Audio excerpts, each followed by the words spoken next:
I don't really play games at launch anymore at all.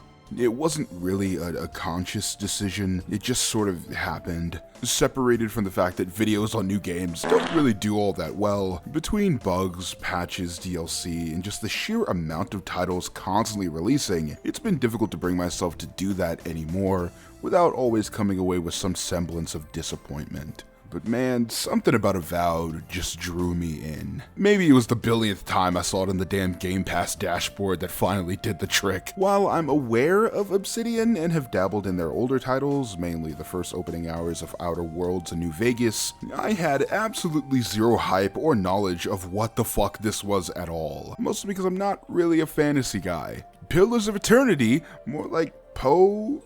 Dameron. Still, I took a leap of faith and played through the entire game in about 30 or so hours, and fuck me, man, I really like Avowed. Like, so much more than I expected when I started the game. That opening does not do credit to just how much fun I had with this. This is sort of a weird assessment, but Avowed is probably the closest thing to an original Xbox RPG if it had the luxury of being released in 2025. And I mean that with the utmost respect. And that's mostly because the game is so focused in a way that not many are. The best selling point I can say about Avowed is that it cuts a lot of the fat that most modern games have, RPG or not.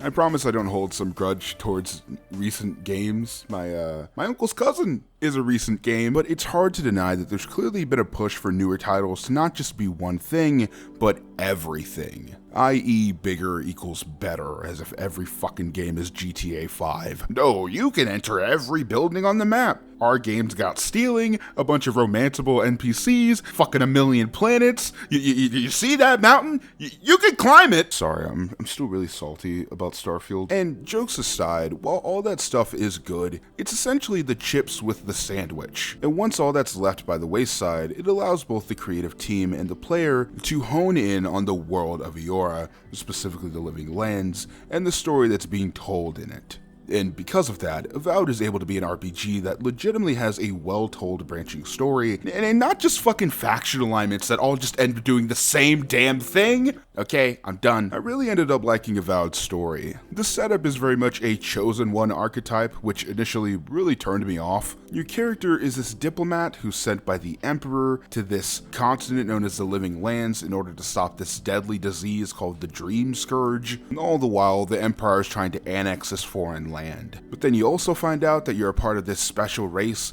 called godlikes, who are these super beings that are tied to gods, and the one you're tied to is this super mysterious, powerful one, and the story is written by Tara Gillespie. While your mileage may vary on all of those cliches, I think the way that Avowed uses all this as a jumping off point for the player's freedom is really fascinating. I'll say it, in most games, politics are fucking boring. And I think that that's mostly because so many are afraid of alienating the viewer that they just sort of skirt around the harsh topics, or they just fucking bring out maps and start rambling and then my eyes close over time. But Avowed succeeds, mostly since lore and historic context aren't just put in optional journal entries, but they're also conveyed to the player through dialogue conflicts that you'd see in any other role-playing game.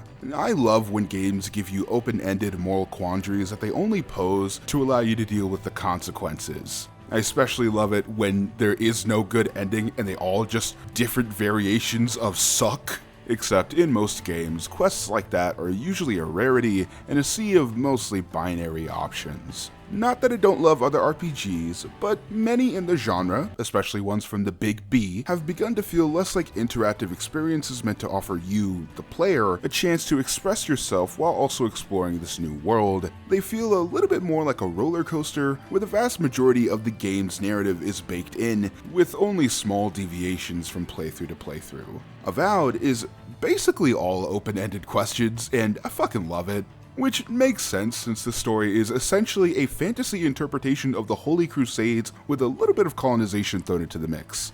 Happy Black History Month, by the way. It takes that age-old formula of having this epic journey all across the land and interweaves this overarching story of political divide and invasion. But the real kicker is that everyone in the Living Lands fucking hates you because your playable character is a part of the problem plaguing these people. And it's really up to you if you want to play your role by fucking these people over, sit on the sidelines, or be a part of the change and help the people of the living lands. And none of this would have worked if the world wasn't interesting, and thankfully it is.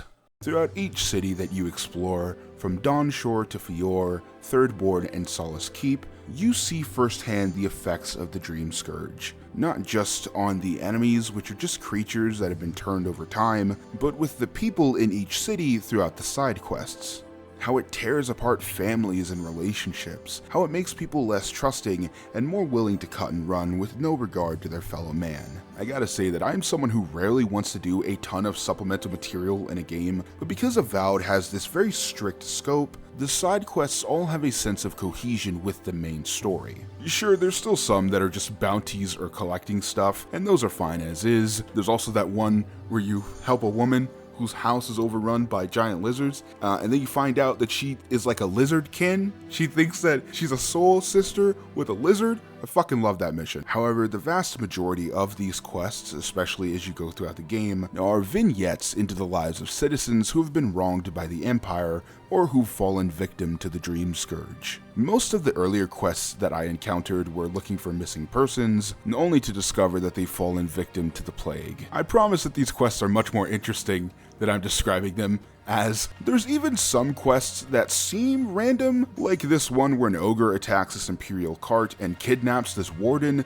except the ogre claims that he was attacked first when he was simply seeking aid. And if you decide to help him, the fucker just releases the warden and goes on his merry way, thinking you'll never see him again, until he shows up at the very end of the game to help with the war with the Empire. And I don't know, it's such a small thing, but something about that just hit me, man. The ending works so well. After meeting all of these people from completely different cultures, all who worship different gods, but who are all struggling with the same common issue, only to rally them together to fight back against the Empire?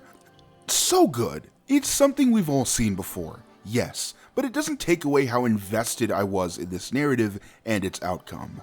Granted, the twists revealed later in the game are good, but a bit obvious. Mainly all the stuff related to the god that you serve, Sapadal, who was locked up thousands of years ago, and the big reveal that they accidentally caused the Dream Scourge just sort of fell flat. Mostly because the game makes it very clear what's happening, but also holds that reveal up its sleeve until the last few hours, and in the end it gets little to no airtime after it's revealed. Some of the lore can get a bit heavy-handed at really random points of the game, and it does make my eyes glaze over a bit.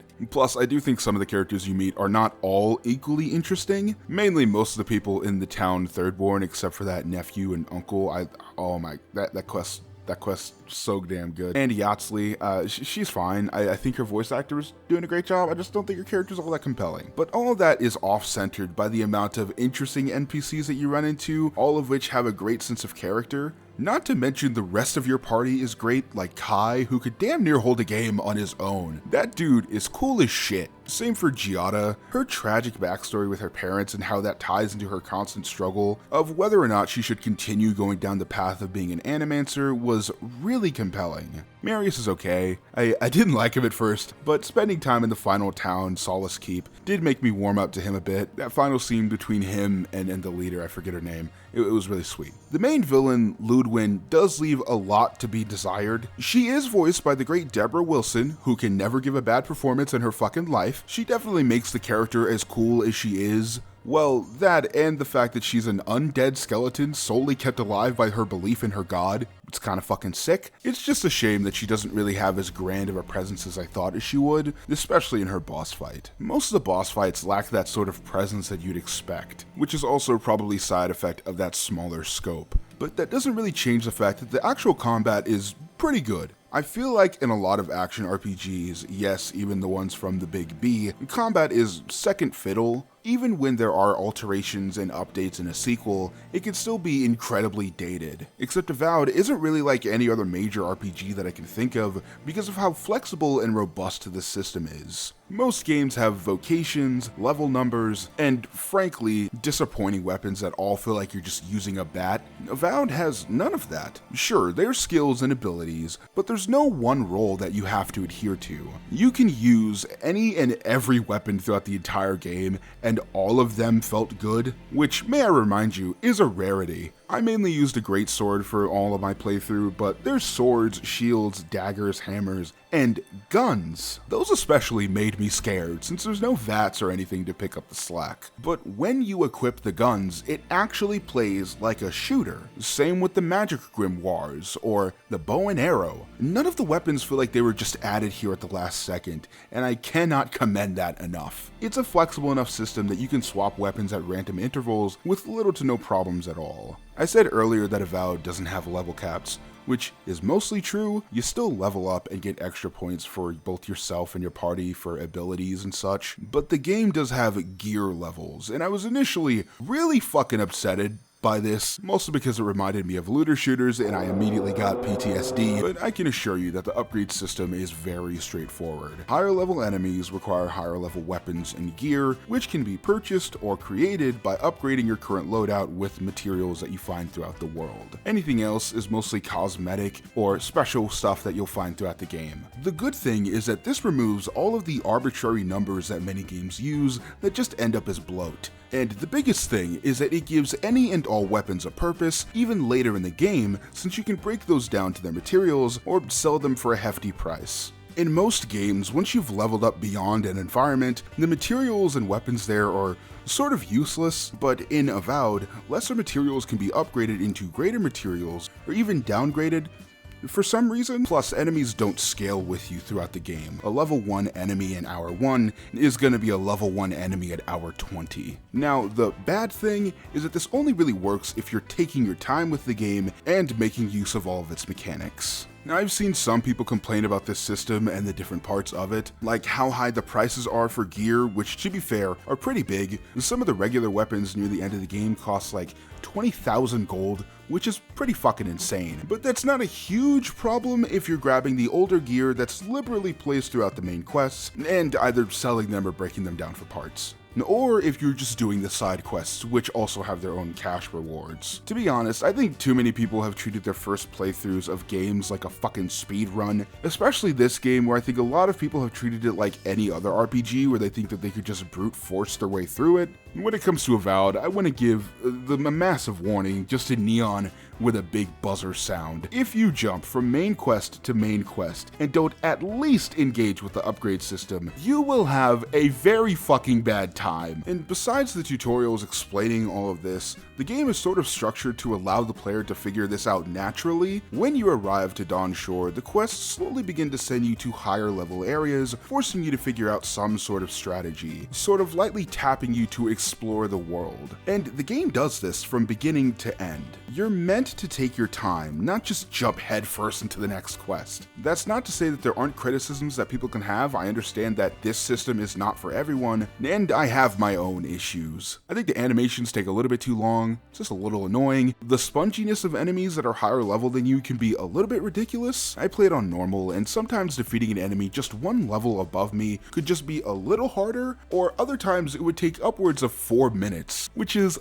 a lot of time in a game that is 80% combat. Also, your party will too often say that you need to upgrade your weapons and gear, which is frustrating enough if you're just getting into the game, but it's even more upsetting when I am at the exact same quality as everyone else. I literally just spent an hour grinding for materials, and yet my party is still yelling at me to get better gear. Fuck you! But for the most part, if you're under-leveled, it's because you're probably not using all the stuff at your disposal. However, once you get the gear system down, this plays almost as good as something like Dead Island 2, which is a game I also enjoyed, although the gore system in that game is just untouched, man. However, I will say that there are some things in this game that I don't think work as well as they could have. On the party, I hate that you can only pick 2 members at once, man. I get that it's to prevent the player from becoming overpowered since each member has their own strong skills, but at least let me pick like 3 of the 4, okay? I think in terms of pacing, Avowed is done really well. Balancing out a 30-hour story is not easy, and Obsidian managed to balance it by letting the main story often take a back seat when you enter a new town, and up until Thirdborn, you're often given a new party member, as well as a massive multi-objective quest that'll last you at least an hour or 2 in order to get you acquainted with the area and to do some side quests. And just right before you start to reach that point of boredom with your surroundings and the lack of overall narrative progression, the story kicks right back into high gear, which is great. I love it. Just God forbid you don't like an area. I loved Dawnshore and Fior. Thirdborn was okay, but Solace Keep was very barren, which I get why. There's a lore explanation for that, and the actual keep itself is really cool, but as an open zone, I didn't really feel compelled to explore it as I had with the areas preceding it. Exploration aside, it still looks really good. Visually, Avowed really sets itself apart from most RPGs. Not exactly with graphical fidelity. I am playing on the Series S, and there was some quirks, but its art direction, ooh, it's so good. Not only are the environments colorful and varied, but the creature designs feel unique. Sure, there is some of that change the color and call it a new enemy shtick going on here, but there's enough distinctiveness that it's not too distracting. So while it is a visual marvel, I will say that I wasn't a big fan of the music. If you've seen any of my videos, you know I have a big love for video game music, and this is not a diss towards Venus Theory. Their work is sick, and I listened to the Avowed soundtrack on its own, and the actual compositions, they're really good. There's some tracks here that really master that cinematic feel. It's just that none of the tracks are too identifiable. Like, I can't really tell one song apart from another. It's all that same flavor of ambience with different variations for drama or action. And because of that, it all sort of begins to fade into the background. This is especially evident in the towns since all their themes sort of sound the same, which is pretty jarring since each area is so visually distinct. And that's honestly my biggest gripe. All in all, I really enjoyed my time with Avowed, and something that I appreciate the most is that once the credits rolled, that was it. It was the end of the experience. And it's not just because I have a ton of videos to make, even though I really do, but because it felt like the closing of a book. It's not missed on me that the ending is the same sort of watercolor slideshow that was done for the ancient memories that you discover throughout the game. It was really poetic. There's a real sense of finality and weight once the game ends that you don't get to see all too often. I sort of really appreciate that I live under a rock and I had no clue what this game was when it was coming out, and as a result had no expectations at all. And I can see why people would feel like this game is mediocre or less than if they're going in with the expectations of something like Elder Scrolls 6, which has grown into this all-engrossing black hole of expectations like GTA 6. It's just an evil number at this point, man. It's really evident in the constant comparisons, which are just so dumb. This shit gives me a fucking aneurysm, because if it's not out of context graphical comparisons of a soda can between a game from 2018 with better textures and a brand new game from 2023 built for next-gen hardware with massive fucking worlds that have to be seamlessly loaded, then it's a compilation of clips just like it. Comparing cool but minute details in older games to modern titles mashed together to characterize the latter as worse. Despite claims of drawing your own conclusions. Sure, Jan. Like, yeah, man, it's cool that Oblivion's arrows fall down to the ground, but that does not change the fact that I do not like that game. There's this pressure on every new game to knock your socks off and make you breakfast afterwards, but this just creates a ton of problems, mainly that we can completely miss what a game's doing right by focusing entirely on its flaws. We shouldn't be measuring brand new games by how groundbreaking they are to the industry. Leave that shit to the historians. What really matters is that Obsidian made a solid game that just sort of grabbed me and it didn't let go. Yes, there was stuff that I was disappointed by, and there's going to be things that people complain about like the janky third-person animations, but that's the sort of character that I enjoy in my games. I need a little jank every now and then. Even with legitimate criticisms, none of it detracted from what worked. From its story, to its choices, to its combat, Avowed gave me the feeling of going on a true fantasy journey, complete with a massive wash of sadness when it was all over. And if this is a sign of what Outer Worlds 2 is going to be like at all, then I'll be there day one. Just don't let me catch you doing that early access premium edition shit again, okay? I think I'm losing my voice. Virtue and choose a wicked path. Become the very picture of evil. Decide your destiny. Fable. For every choice, a consequence. Rated M for mature.